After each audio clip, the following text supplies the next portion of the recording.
Hi, my name is Maureen and Today FM rocks in Lambasa. Mula, my name is Mark. I love listening to Today FM. Today FM rocks in Makassi. Hey, Bula from Rockawaki. I'm Mentor. I love listening to Today FM because they're playing my hits.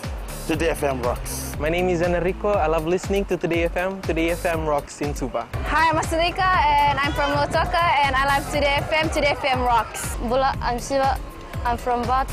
I love listening to Today FM. Today FM rocks. Today's hit music on Today FM. In this bulletin, woman murdered in Lambasa.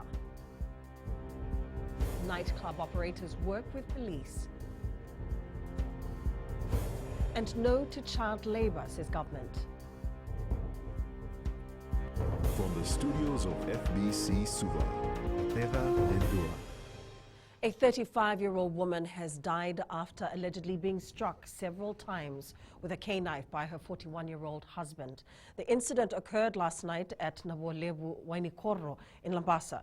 The suspect allegedly tampered with a meter box, cutting off the power supply to the house. And when the victim came outside to check, he allegedly grabbed her and struck her several times. She managed to run inside, but was chased and the attack continued.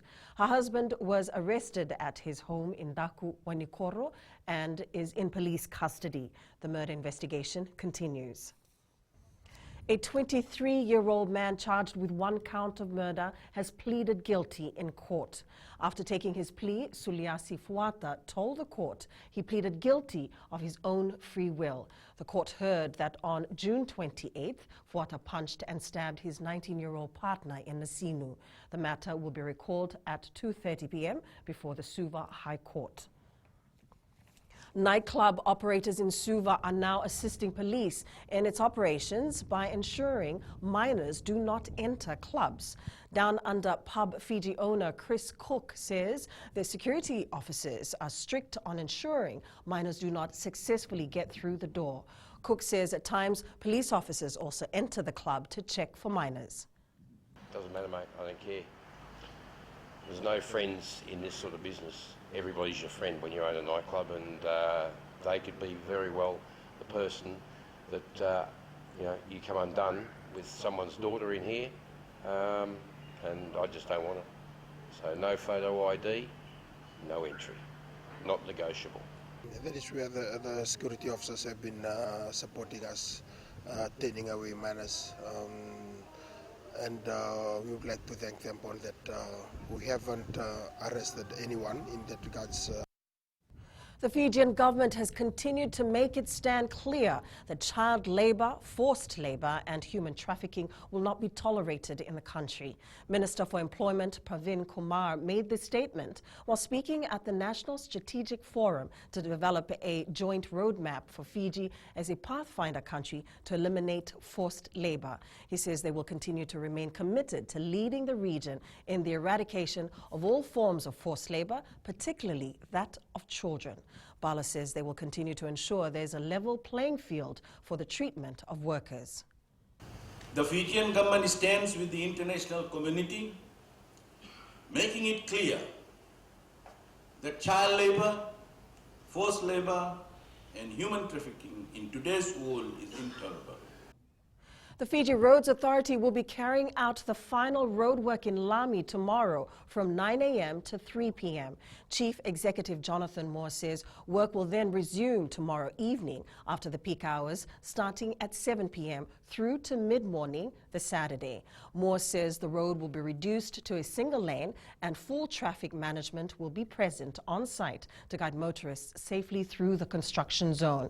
He says the final roadwork will bring to an end several weeks of work on the arterial road, which has caused frustration and delays for many motorists.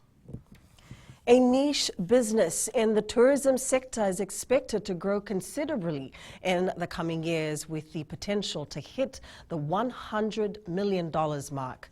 Super yachts and boats coming through to Fiji and berthing at the Port Denarau Marina bring an estimated $60 million in revenue, more than half of which is actual cash spending in the economy.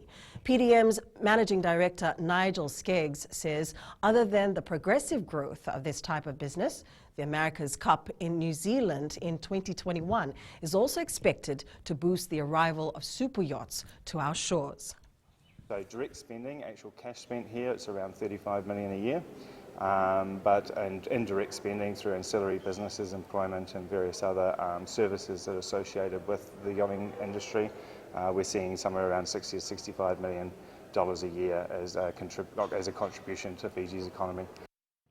Over 96,300 visitors arrived in the country last month, an increase of 1.4% when compared to a year earlier. The Fiji Bureau of Statistics say the number is a record for July. Australia topped the arrivals list with over 36,700 visitors landing on our shores last month. The United States of America was second, followed by Pacific Islands, the UK and continental Europe. Arrivals from New Zealand decreased by around 2%, with over 27,900 tourists.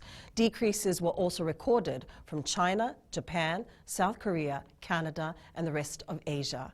Visitors on holiday accounted for over 74% of total arrivals. U.S. President Donald Trump has abruptly cancelled his trip to Denmark after he was told Greenland was not for sale. It comes after the Danish Prime Minister said it was absurd that the Trump administration was interested in buying the island. Coming up, Konatani plans to starve Australia of possession. And Nani Youngster talks of team culture. Stay with us.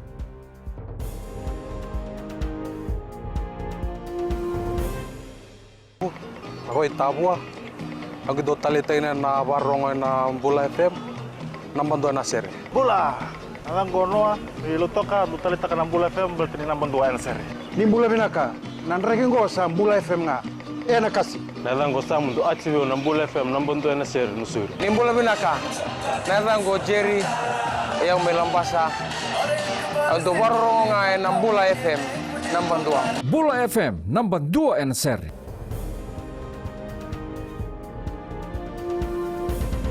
Fiji Airways flying Fijians loose forward Semi Konatani says starving Australia of possession would be an advantage for them.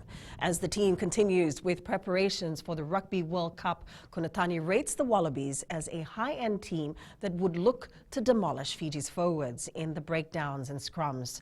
He adds that structure is a key component they are working to improve. Konatani says that their game against Tonga next weekend would set the bar to what they would need to improve on before the Rugby World Cup. Australia and New Zealand, we play different games, the old structure, playing fast game. And I think come World Cup, and as you all know, our first game against Australia, I think it's going to be a different ball game again. Fijian Drua coach Senirusi Servakula believes that teams in the NRC will be targeting them during the season as they are the defending champions. Servakula also says the team has been going through a number of physical sessions as they prepare for their first match in Brisbane. A number of young players have also made the 33-men Drua team who have passed all the physical training. Servakula says the team now needs to just focus on their first match of the season. It is going to be tough. It's going to be tougher than last year. Everyone wants to beat them draw, and especially when and all the Super Rugby players, they will be going into their franchise while they're on standby from a call-up from the World Cup from the Wallabies. So it's going to be tough. It's going to be tough, and it's as you can see the mixture of a lot of new players, and but it gives another opportunity for another player to step up. The interest in 3-on-3 basketball is gaining momentum. This can be attributed to the recent success of basketball Fiji teams at the Pacific Games in Samoa, where the women's side won gold and the men settled for silver in the shorter version of the sport. Fiji 3-on-3 basketball manager to the Youth Leadership Cup in Bali next month, Vika Ramara, says this is a great sign for them. The 3-on-3 competition has been going on for years, but it wasn't actually recognized that much throughout the country. But ever since that they've won the silver and gold medal in the South Pacific Games, there's so much interest that's been shown by our young peers, usually our young peers, and the anticipation is through the roof. Meanwhile, Basketball Fiji, the winner of their Under-18 3-on-3 Mixed Championship at the Motor City tomorrow, will represent Fiji in Bali, Indonesia next month. Nandi football player Jashal Kumar says coordination within the Nandi team is excellent. The Jet Setters are hopeful for a back-to-back win after thrashing Rewa 4-0 in their Vodafone Premier League match last weekend. Coming off the win, Kumar says the 5 national under-23 reps have helped the team a lot. There's 5 boys who are in under-23 camp. Like we just came back from under-23 camp, so our coordination were good. And like other boys, they were Fiji national team squad. They were in that, so we managed to combine together and managed to play well. Australia's Steve Smith is out of the 3rd test of the Ashes cricket series after failing to recover from a concussion he suffered in the 2nd match. Smith will now have 2 weeks to get himself right before the 4th match.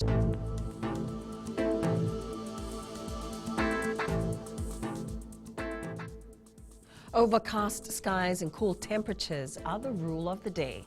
Expect a chance of scattered showers tonight, and the cool weather will become warmer and wetter late tomorrow.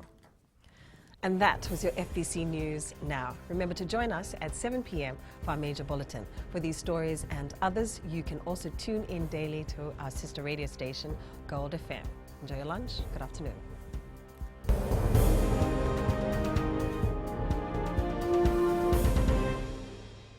My name is Neha and I'm from Kadavi, and Mirchi FM it's hot. हम आंचल है नसोरी से मिर्ची FM बहुत जुलूम. Hi, हम शारा प्रकाश बात करते हैं और तावा में मिर्ची FM सबकन से and Mirchi FM it's hot. Hi, my name is Prashant. I live in Suba. I love Mirchi FM because Mirchi FM it's hot. Hi, I'm Shane. I love listening Mirchi FM because it's awesome and it's hot. Hi, I'm Rachel. And I'm Shavi. We love listening to Mirchi FM in Lambasa. Mirchi FM, it's hot.